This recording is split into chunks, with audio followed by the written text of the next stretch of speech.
Hi friends, welcome to my channel BTech study kit. Topic వచ్చేసి transmission media. ఈ transmission media అనేది నేను already ముందు వీడియోలో ఎక్స్ప్లెయిన్ చేశాను. ఈ వీడియోలో ఏంటి అంటే అన్గైడెడ్ ట్రాన్స్మిషన్ మీడియా ఎక్స్ప్లెయిన్ చేస్తున్నా. ఫస్ట్ ఒకసారి ట్రాన్స్మిషన్ మీడియా అంటే ఏంటో చూద్దాం. సో ఇది ఏంటి అంటే ఒక physical path between transmitter and receiver. Sender నుంచి రిసీవర్కి సెండ్ చేయడానికి మనకు ఒక ఫిజికల్ పాత్ కావాలి సిగ్నల్స్ సెండ్ చేయడానికి. So it is available in the lowest layer of the OSI model. ఓకేనా ఫ్రెండ్స్? సో ట్రాన్స్మిషన్ మీడియా అంటే ఇది. సో ఇందులో టైప్స్ ఉన్నాయన్నమాట. ఏంటి ఆ టైప్స్ అంటే చూడండి. ట్రాన్స్మిషన్ మీడియాలో టైప్స్ ఏంటి? 2 types: guided transmission media, unguided transmission media. Guided transmission media గురించి ఆల్రెడీ ముందు వీడియోలో ఎక్స్ప్లెయిన్ చేశాను, చూడకపోతే చూడండి వెళ్ళి. ఓకేనా ఫ్రెండ్స్? సో ఇప్పుడు మనం చూడాల్సింది అన్గైడెడ్ ట్రాన్స్మిషన్ మీడియా. సో ఇందులో ఎన్ని types? Radio waves, microwaves, infrared. ఈ 3 టైప్స్ గురించి మనం చూద్దాం. ఫస్ట్ ఇది వెళ్ళే ముందు మనం అన్గైడెడ్ ట్రాన్స్మిషన్ మీడియా అంటే ఏంటో చూద్దాం. సి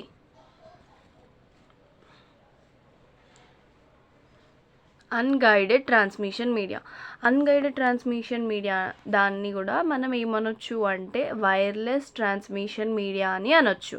ఓకేనా? సో ఇక్కడ అన్గైడెడ్ అంటే ఇక్కడనే అర్థమైపోతుంది. గైడెడ్ అంటే మనకి ఫిజికల్ కేబుల్స్ ఉంటాయి. ఇక్కడ అన్గైడెడ్ అంటే without any physical cables electromagnetic waves అనేవి ట్రాన్స్మిట్ అవుతాయి అన్నమాట సెండర్ నుంచి రిసీవర్కి. చూడండి, without using any physical cables electromagnetic waves are transmitted. So like that they will be transmitted without any physical cables. ఇక్కడ మెయిన్ మీడియా మరి physical cables లేకుండా ఎలా వెళ్తాయి అంటే యూజింగ్ ఎయిర్. ఇదే దానికి మెయిన్ మీడియా అనమాట. సో ఎయిర్ని యూజ్ చేసి వేవ్స్ అనేవి ఈజీగా ట్రావెల్ అవుతాయి అన్నమాట సెండర్ నుంచి రిసీవర్కి. Here we have 3 types: radio waves, microwaves, infrared. నేను ఆల్రెడీ చెప్పిన కదా. సో ఫస్ట్ రేడియో వేవ్స్ అంటే ఏంటో చూద్దాం. So radio waves, these are easy to generate through buildings. అంటే బిల్డింగ్ టు బిల్డింగ్ ఈ రేడియో వేవ్స్ అనేది మనం జనరేట్ చేయడం అనేది ఈజీ అనమాట. ఈజీగా జనరేట్ అయిపోతే ఈజీగా ట్రావెల్ అయిపోతాయి. అండ్ దిస్ ఫ్రీక్వెన్సీ రేంజ్ వచ్చేసి 3 kHz to 1 GHz frequency range. Mostly used in FM radios. FM radios అప్పట్లో ఉండేవి, ఇప్పుడు ఎక్కువ లేవు కానీ ఎఫ్ఎం రేడియోస్లో. అండ్ కార్డ్లెస్ ఫోన్స్ అంటే టెలిఫోన్స్ లానే ఉంటాయి కానీ వితౌట్ వైర్ ఉండకుండా ఉంటాయి. ఒకసారి మీరు కావాలంటే గూగుల్లో కొట్టి చూడండి, వస్తుంది. Use these waves. నెక్స్ట్ ఇక్కడ చూడండి, డయాగ్రామ్ చూస్తే మీకు ఈజీగా అర్థమవుతుంది. ఇక్కడ ట్రాన్స్మిటర్ ఉన్నారు, రిసీవర్ ఉన్నారు. సో ట్రాన్స్మిటర్ నుంచి మనకి రిసీవర్ సెండర్ టు రిసీవర్కి ట్రావెల్ అవుతున్నాయి సిగ్నల్స్.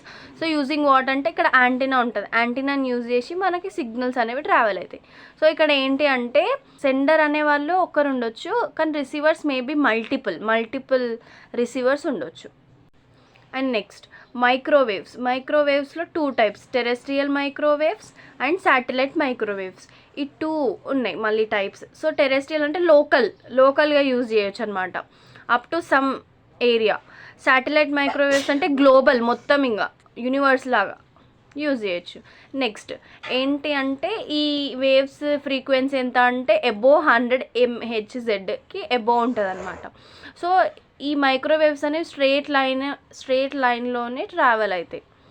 అంటే ఇప్పుడు ఏంటి కమ్యూనికేషన్ అంటే సెంటర్ నుంచి రిసీవర్కి మనకి ఎలా ఉండాలంటే లైన్ ఆఫ్ సైట్ లాగా ఉండాలి. సో ఈ travels in a straight line. Microwaves are unidirectional. Only one direction they can travel, not in both directions. So mainly these characters are short distance, long distance. Short డిస్టెన్స్కి travel అయితే, long డిస్టెన్స్కి travel అయితే. Attenuation అంటే ఏంటి అంటే కొంచెం short డిస్టెన్స్లో ఉన్నప్పుడు సిగ్నల్స్ అనేవి స్ట్రాంగ్ ఉంటాయి, బట్ వెళ్తున్న కొద్దీ లాంగ్ అవుతున్న కొద్దీ కొంచెం వీక్ అవుతాయి. బట్ ఏంటంటే రిపీటర్స్ అనేవి బూస్ట్ చేసుకుంటాయి అనమాట. బూస్ట్ చేసుకోవడం వల్ల సో ఎనీథింగ్ నో ప్రాబ్లం అనమాట, ఏ ప్రాబ్లం ఉండదు. సో ఇక్కడ డయాగ్రామ్ చూడండి, transmitter to receiver line of sight అంటే ఒక స్ట్రేట్ లైన్లోనే ట్రావెల్ అవుతాయి. So they will travel in a straight line. Okay. And advantages వచ్చేసి చీపర్ దాన్ యూజింగ్ కేబుల్స్ కంటే cheaper. And communication over oceans can also be achieved. Ocean కూడా మనం communication చేయొచ్చు అనమాట. Next third one, infrared. Infrared కూడా ఒక wireless technology కదా. So it is a wireless technology used for communication for short distances. ఇది short distances కోసం use చేస్తాం. సెంటర్ నుంచి రిసీవర్కి ట్రావెల్ కావడానికి సిగ్నల్స్కి ఇన్ఫ్రారెడ్ అనేది యూజ్ చేస్తాం. ఫ్రీక్వెన్సీ రేంజ్ వచ్చేసి 300 GHz టు 400 THz. ఇదేంటి, it provides high bandwidth and security. Bandwidth అనేది ఎక్కువ ప్రొడ్యూస్ చేస్తుంది అండ్ సెక్యూరిటీ కూడా ఉంటుంది దీనికి. It holds lower information rate of transmission. Lower information అంటే ఎక్కువ ఇన్ఫర్మేషన్ అంటే ట్రాన్స్మిషన్ గురించి ఎక్కువ ఉండదన్నమాట దీనిలో. Up to some area only it will be there. So applications వచ్చేసి మీరు ఇవే అడ్వాంటేజెస్ కూడా రాయొచ్చు. ప్రొవైడ్స్ హై బ్యాండ్విడ్త్ అని, సెక్యూరిటీ ఉంటుందని ఇవే అడ్వాంటేజెస్ కూడా రాయొచ్చు. సో ఇక్కడ ఏంటి అంటే అప్లికేషన్స్ ఏంటి, టీవీ రిమోట్లో యూజ్ చేస్తారు తెలుసా. ఇన్ఫ్రారెడ్ అంటే రెడ్ కలర్ లైట్ వస్తుంది, ఐడియా ఉంటుంది మీకు. సో టీవీ రిమోట్లో యూజ్ చేస్తాం. వైర్లెస్ మౌస్, కీబోర్డ్, ప్రింటర్, ఇందులో కూడా లైట్ ఉంటుంది, రెడ్ లైట్ ఉండేది ఇన్ఫ్రారెడ్ అనమాట ఇక్కడ. సో వైర్లెస్ మౌస్లో యూజ్ చేస్తాం, కీబోర్డ్స్లో యూజ్ చేస్తాం, ప్రింటర్స్లో యూజ్ చేస్తాం. And transfer data between two mobiles మధ్యలో డాటా ట్రాన్స్ఫర్ అయ్యేటప్పుడు కూడా ఈ ఇన్ఫ్రారెడ్ అనేది యూజ్ చేస్తాం. ఇక్కడ మీకు డయాగ్రమెటిక్గా ఇలా వేస్తే ఎగ్జామ్లో ఏంటి అంటే మార్క్స్ పడతాయి అనమాట. TV remote infrared radiation. So this is about unguided transmission media. ఇది మొత్తం మీరు రాయాలి. 3 టైప్స్ రాసి ఎక్స్ప్లెయిన్ చేస్తే enough. So please like, share and subscribe to my channel. Bye friends.